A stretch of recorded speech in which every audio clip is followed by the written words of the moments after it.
As the Republicans have ushered through a new law that would add nearly $4 trillion to the debt, Elon Musk has made no secret of his disdain for this bill. As a result, Musk started teasing this idea of funding the primary opponents of anybody who voted in favor of the bill, as well as launching a new political party called the America Party that would ostensibly draw support away from the existing parties and give folks disproportionate power, kind of like Joe Manchin and Kirsten Sinema and Lisa Murkowski. Yesterday, Musk took to Twitter writing, "Independence Day is the perfect time to ask if you want independence from the two-party, some would say uniparty, system." He then included a poll asking if you should start it, and 2/3 said yes, which was followed today by this tweet, wherein he wrote, "By a factor of 2 to 1, you want a new political party and you shall have it. When it comes to bankrupting our country with waste and graft, we live in a one-party system, not a democracy. Today, the America Party is formed to give you back your freedom." Now, a few points here. First and foremost, will Elon actually do it? Who knows? The guy lies almost as much as the president whose campaign he funded. Elon predicted autonomous Tesla robo-taxis in 2019.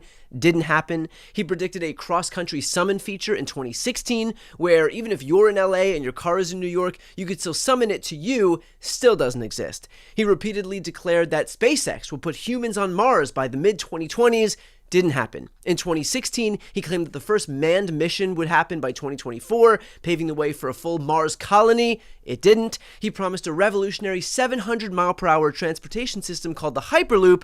Doesn't exist. Politically, when he bought Twitter, remember this promise? For Twitter to deserve public trust, it must be politically neutral, which effectively means upsetting the far right and the far left equally.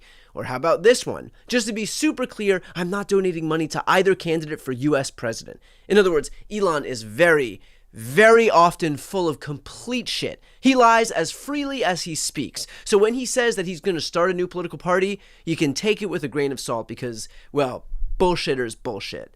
But let's humor what Elon said and give him the benefit of the doubt just for the purposes of this video. If this does happen, the question then becomes, who will this hurt more, the Democrats or the Republicans? Well, let's consider this for a moment. You've got a political party that is started by a guy who just spent over $250 million to elect solely Republicans. He appeared alongside Donald Trump nearly every day for months. He worked in Donald Trump's White House. He bought Twitter and amplified only right-wing accounts while suppressing the reach of left-wing accounts. According to Pew, Musk has 73% favorability among Republicans and 12% favorability among Democrats. So when this guy launches a political project, who do you think this is going to appeal more to? SpaceX might be rocket science, but this isn't.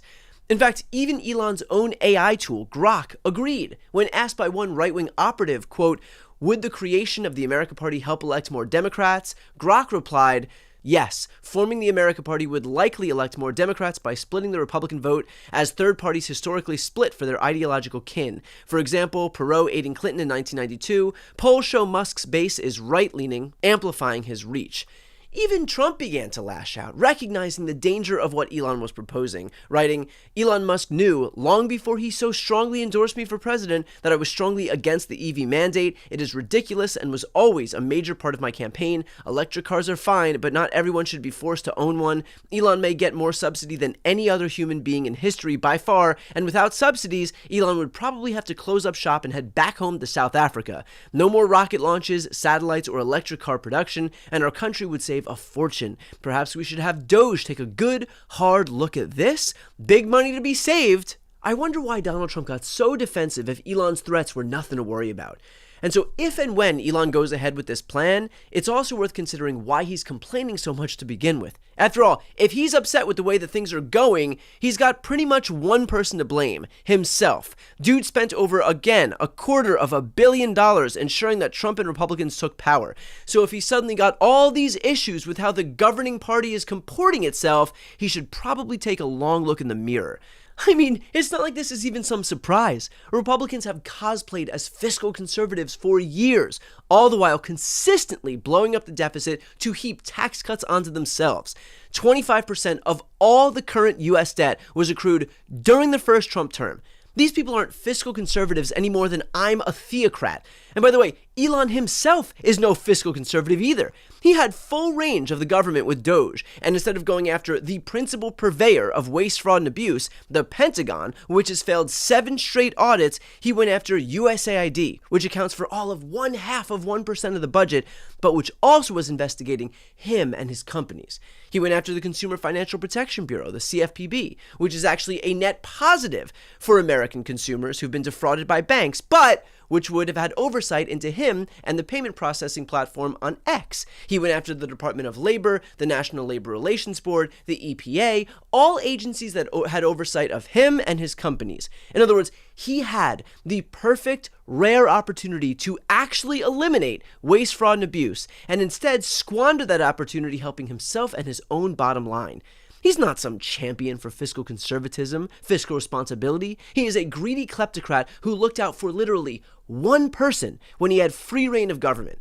So it's pretty rich that he's once again presenting himself as this white knight when he's exactly the kind of self-dealing fraud that he pretended to want to rein in with Doge.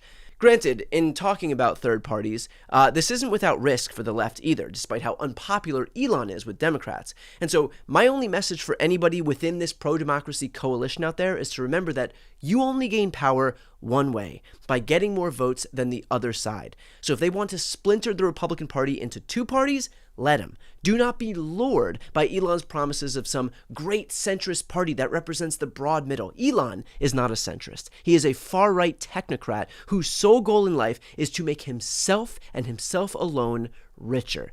He doesn't want some big center party. He wants to be the most powerful person on earth. Do not be fooled by his rhetoric, because we've been here before.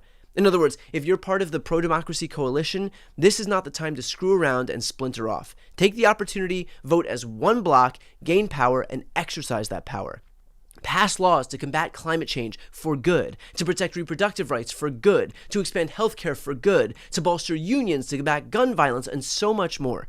And look, I want to be clear that I obviously understand the allure of a new party.